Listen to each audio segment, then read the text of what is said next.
Welcome to Foreign Correspondents. I'm Min San-hee with our group of foreign journalists. Welcome to the show.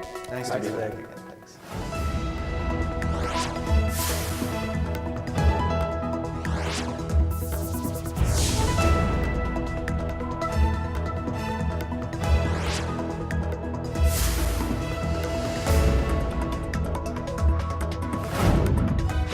Now, at the end of each year, a common adjective to describe the past 12 months is eventful. How would you describe the year 2016? Frank, we'll start with you. Well, it was certainly an eventful year here in South Korea. We had North Korea conducting, I think, a couple of nuclear tests, missile tests, and then, of course, the whole scandal and impeachment of President Park Geun-hye. So from a journalist perspective, I'm calling this season a journalist Christmas, because you can't make up all of the news that has happened over the past couple of months.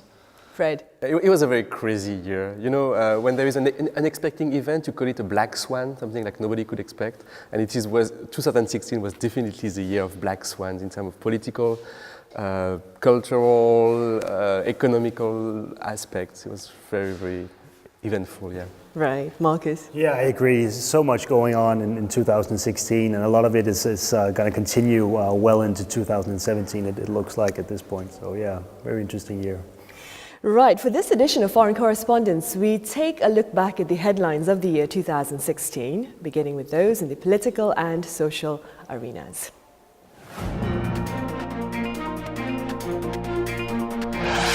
The top story in politics and society this year was the Choi Soon-sil scandal. During the second half of 2016, the words Choi Soon-sil and influence peddling appeared almost every day in the media.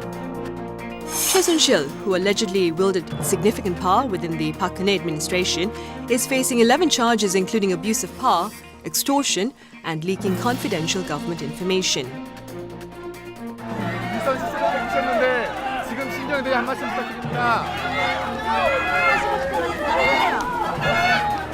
But at her first court hearing, Choi denied all charges against her, sparking public outrage. Angered by the Choi Soon-sil scandal, the public has been taking to the streets with candles in hand. The rallies first began on October 29th and have been taking place every Saturday.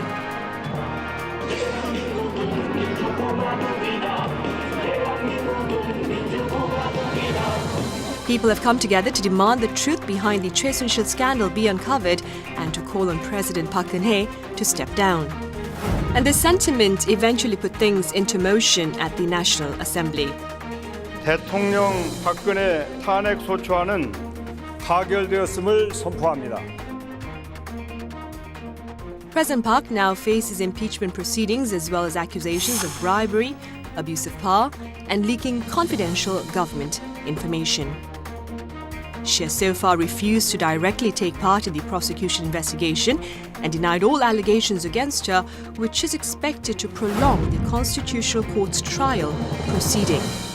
국가 경제와 국민의 삶에 도움이 될 것이라는 바람에서 추진된 일이었는데 사건에 대한 경위는 가까운 시일 안에 소상히 말씀을 드리겠습니다. Meanwhile, on November 8th, Republican nominee Donald Trump won the U.S. presidential election in a surprise victory. Working together, we will begin the urgent task of rebuilding our nation and renewing the American dream. Mr. Donald J. Trump. The president-elect had campaigned under anti-globalization, trade protectionism, and anti-immigration policies while calling for allies to increase their defense cost sharing. Since being elected, Mr. Trump has continuously stirred up controversy by heightening tensions with China on the One China policy, while putting together a so-called gazillionaire administration with a cabinet of billionaires. Also in the headlines this year was North Korea's nuclear tests, Seoul's third deployment decision, terror attacks across the globe, and the anti-graft Kim Jong-un law going into effect. In the field of politics and social affairs, 2016 had its fair share of eventful episodes. Enumerating them all would be quite time-consuming, but what, in your opinion, Marcus, was one of the top stories for the year 2016? The Kaesong affair, in my view, was by far the biggest event politically in 2016, and it's sort of the political scandal went to the core, it seemed, of the challenges that's facing Korean society, with close ties between the conglomerates of the political system, with a big gap between the political elite, the economic elite, and the Korean people. Right. This scandal also reiterated the importance of the media's role in society. What role should the media undertake now in a bid to ensure that the truth is revealed? I think it was a wake-up call. I mean, many journalists were not doing their job before the scandal. Like, there is many aspects of this scandal that should have been revealed before.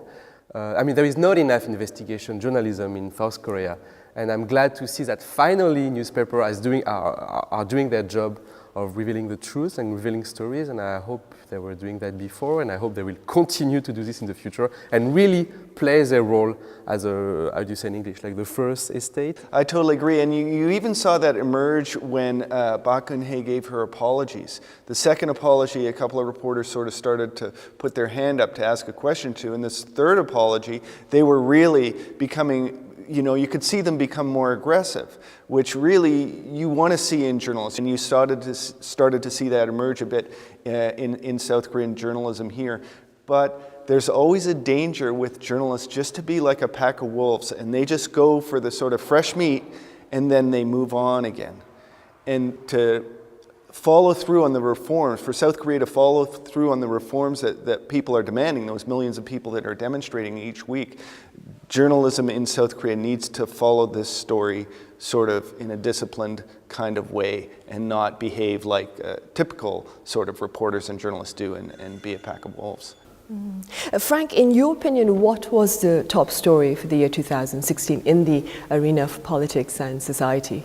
Well, here in South Korea, obviously, I think it's the impeachment.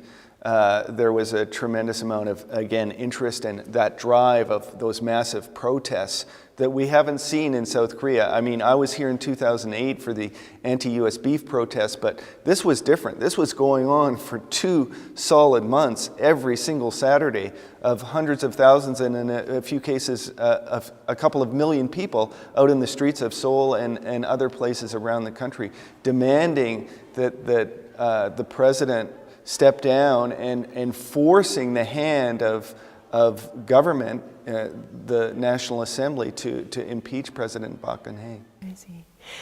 Fred, what do you pick as the top story in the field of politics and society? I mean, in the field of international arena, I think by far there was the election of Donald Trump. I'm still amazed by the fact that he was elected. He was completely unexpected. He lied, insulted, bullied his way to the presidency. And I think there is so many lessons from this election. The first one is that I see it as a backlash against globalization, a backlash against elites. The second thing that really struck me about this election is that the fact that facts don't matter anymore. You can lie, you can say really amazing lies, it doesn't matter. People don't care, people still vote for you. And as a journalist, because our work is to reveal the truth, and the fact that our work doesn't seem to matter so much is deeply unsettling. Why do you think that is so? Why is it that the people don't seem to care about the truth? That's a very good question. I don't know. I wish I could answer. I wish a lot of people could answer this question. I don't know, it seems somehow that expertise, knowledge, scholarship don't seem to matter anymore. What matters is emotion, anger. This gets back to your last point of letting the readers decide. I think if we let the readers decide, we're pandering to that lowest common denominator, and we're becoming kind of infotainment. I personally feel that I've watched this trend develop over the last few decades, where journalism and media has become news media has become a type of entertainment, and I think that needs to be entirely resisted, and journalists need to write about their observations and about what they see and their interpretation of what they see, rather than what they think the public wants to read. Okay, up next, we take a look at the headlines affecting the world's economic front.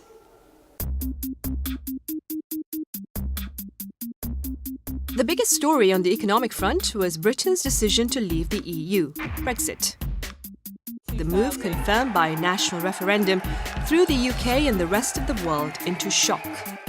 Shortly after, the sterling plunged, while 2 out of the 3 major rating agencies, Standard & Poor's and Fitch, downgraded Britain's sovereign credit rating. Back in February, Seoul's decision to close the inter-Korean Kaesong industrial complex took a massive financial toll on 124 companies that were operating within the park and its 5,000 subcontractors. The South made the announcement on February 10th to further strengthen sanctions against North Korea in response to its 4th nuclear test and long-range rocket launch on January 6th. Last year alone, $560 million had flowed into North Korea through the industrial complex, leading the South to believe shutting the park would help pressure Pyongyang. But as a result, companies operating within the complex and their subcontractors lost their investments and facilities overnight, facing the risk of bankruptcy and closure. Samsung Electronics' permanent halt of its newly released Galaxy Note 7 this year due to fire-prone batteries put a severe dent in the tech giant's brand image worldwide. Only 54 days after its rollout, the company decided to permanently discontinue production, resulting in an estimated loss of 7 trillion won, or roughly $5.8 billion. Other stories that made a splash include Hanjin Shipping filing for court receivership, the adoption of performance-based wages and ensuing controversies, as well as the US Federal Reserve's first rate hike in a year. Right, Frank, I'll start with you. What was the most important story where the economy was concerned in the year 2016? Well, the economy, I think it would be the election of Donald Trump and this sort of dichotomy that we're revisiting again between protectionism and globalization. And Donald Trump has kind of brought this out, suggesting that, the trade deals that he made with other countries, he's going to run away from. He's going to generate more jobs for Americans, concentrate on building up the American economy through job creation and through preventing imports from other countries and reducing sort of global trade, I guess really. And so this sort of dichotomy, this trade-off between protectionism and globalization has resurfaced kind of through Donald Trump's election. I see. Apart from Mr. Trump, we also have protectionism taking place in Europe. What do you think is the reason behind this desire for protectionism among countries around the world? Well, I think, in Europe also as we've seen in the United States, a rise of sort of far-right political ideologies. And that's been driven by the refugee crisis taking place in other places in the world that, in my view, has been driven by bad foreign policies of the West in those countries that have created instability and fomented instability. I think the problem with globalization in free trade discourse is that from the beginning, the proponent of free trade always say, oh, it's good for everybody. But, the problem with free trade and globalization is it leaves people on the side. Like some people lose their jobs, some people lose quality of life, and nothing was ever done to actually address this problem. We just put it under the carpet and wait. And now, this year, 2016 was the year where the people who lost their job, who lost their income was reduced because of globalization, because of free trade. Finally, they revolt and they complain. So maybe it's time from now to think of how can we, maybe instead of free trade, fair trade, how can we have a globalized world that doesn't leave anybody behind? And I think this question was so far not answered by any politician, whatever the side, even if they're calling themselves from the left, even in France. I don't think they tried really to address this issue. Right. Fred, in your opinion, what was the leading story regarding the economy in 2016? For me, the most striking aspect of 2016 was, it's not one story in particular, but it's more like different stories that shows the rise of artificial intelligence, Maybe we'll talk about it more later, but there was this game, this historic game of AlphaGo against Lee Se-dol in Korea. There is a rise of self-driving cars. 2016 was the first year we saw a shipment, commercial shipment of a truck. I think he was carrying beers, and he was a robot driving the truck. There was no human driving this commercial truck. And we really have to completely rethink of our economies and our political environment, because a lot of people will lose their job, and there is no job to replace that. And I think we're really at the beginning of a major shift, and we have to think deeper about it.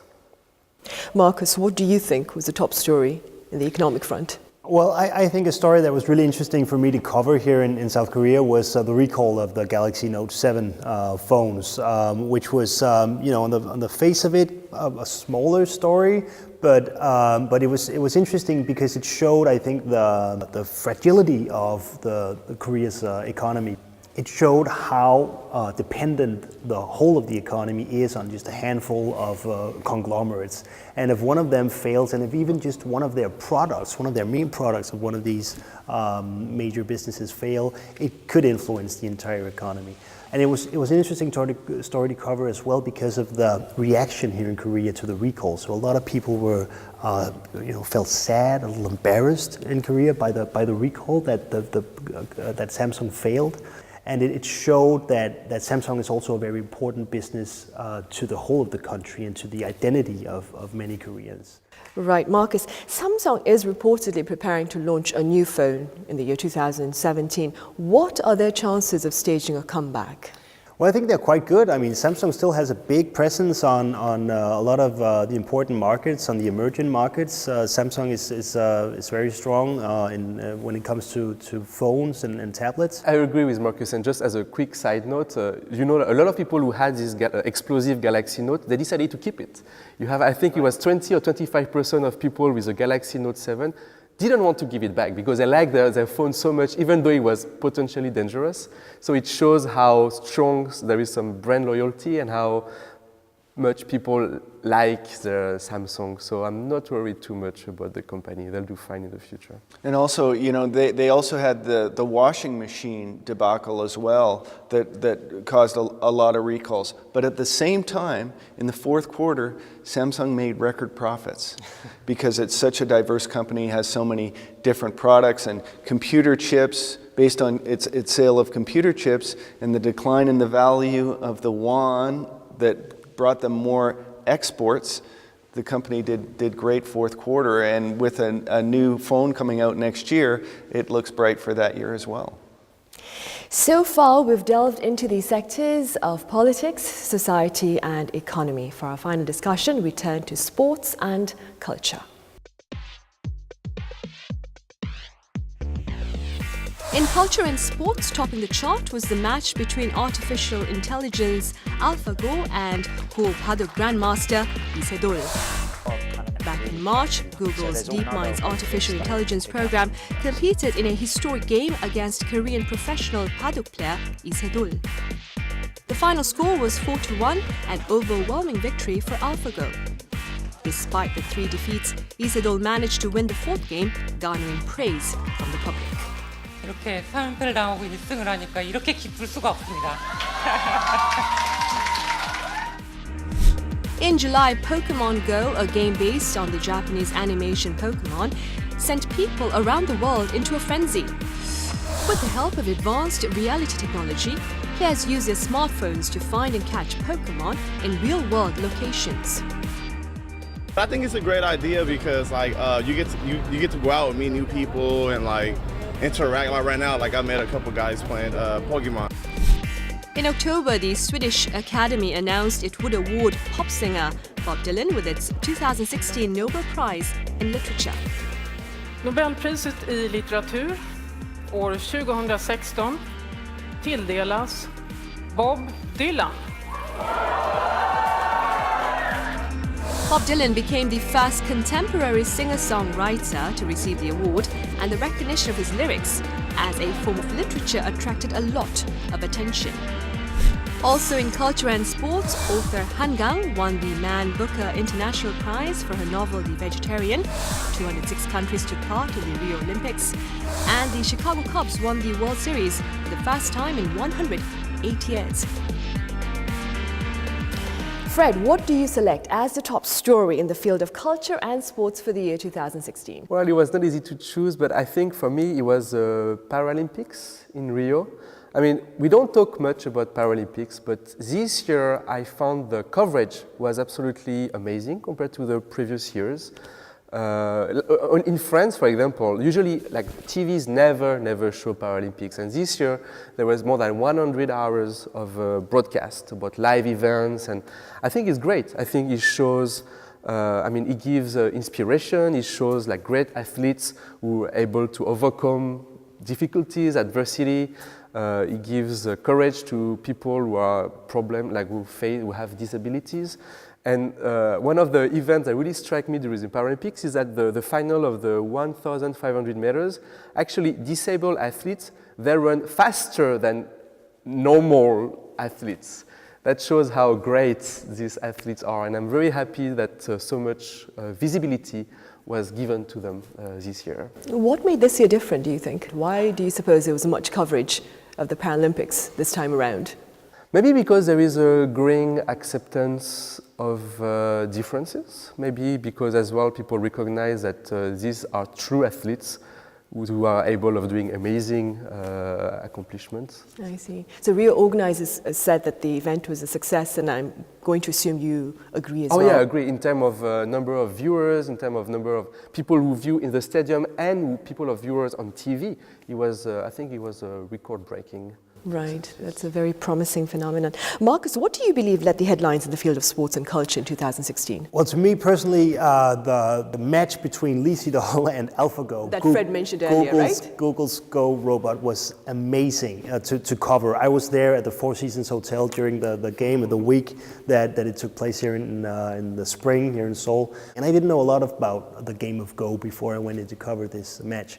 But it was so interesting because it wasn't just about a board game, of course. It was about the rise of artificial intelligence. It was a match between man and machine. It was a match between the West, the computer engineers from Google who flew in wearing their hoodies and their smartwatches, and they were facing an ancient culture from the East, where the practitioners were, did this their whole lives. Everything in their lives just evolved around the game of Go, and they faced off against each other. And then, of course, the games itself were really interesting to watch. So Lee Se-dol comes back and he wins the fourth game after having lost the first three. And it was the press conference after his win was really emotional. Even all the journalists were clapping. They lost any sense of objectivity. They were just cheering on this human being who finally beat the machine. Right. Yeah. Fred talked about it earlier about these automated platforms taking over our jobs, and the Associated Press is making effective use of an automated reporting platform to cover corporate earnings and college sports. What are the chances of robot journalists, should I say, taking on investigative stories? I think that might be one area that we might be in the clear. Yeah, it's other stuff. So. I mean, for weather economic reports, reporting, sure. For weather reports, robots can do it. For sport results, robots can do it. But to investigator, you need to talk to sources. You need to. No, I don't see robots ever doing that. Do you know in Japan this year, for the first time, a novel written by a robot got a prize? The literary prize. They sent this novel written by the robot, and the jury didn't know he was a robot. So you'd be surprised by what you can do with artificial intelligence. Right. Well, that brings us to the end of this edition of Foreign Correspondents. Before we go, are there any words you'd like to add? A presidential election here in South Korea. Going to be another eventful year, certainly. Marcus? Yeah, it's going to be an eventful year. It's going to be a year where everybody's going to be looking to the U.S. and you're going to see what Donald Trump is going to do once he actually takes office. And, we might see the dynamics of global power starting to change once he does. So it's going to be an interesting year for sure. Yeah, I think as well it would be a very busy year with a lot of challenges. And I hope sometime it gets quiet a little bit because as a journalist we need to rest, we need to Yes, we do. So I hope sometimes we can do nothing and watch the TV without worrying too much. Right. 2017 is the year of the rooster, according to the Eastern zodiac. The animal is associated with quite a few favorable traits, including that of punctuality, as it stridently signals the start of a new day. Now, keeping that in mind, let's hope that the rooster's first crowing signals the start of a fresh chapter in global peace and prosperity. Thank you for watching.